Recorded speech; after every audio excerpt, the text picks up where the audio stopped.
తనుశ్రీ, నీ ముందర అక్షరాలు కనిపిస్తాందమ్మా, దాంతో నేను చెప్పినట్టు పదాన్ని నువ్వు అక్కడ అమర్చాలి, సరేనా? తబల పదాన్ని పెట్టు, నేరుగా పెట్టు. రైట్, వెరీ గుడ్, క్లాప్స్ కొట్టండి.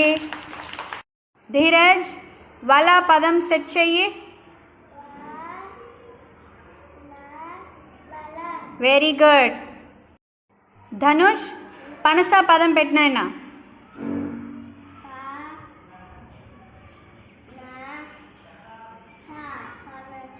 Very good, clap him.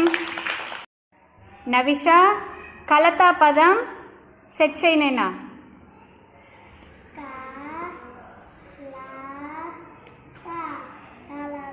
Very good, clap her. Dheeraj,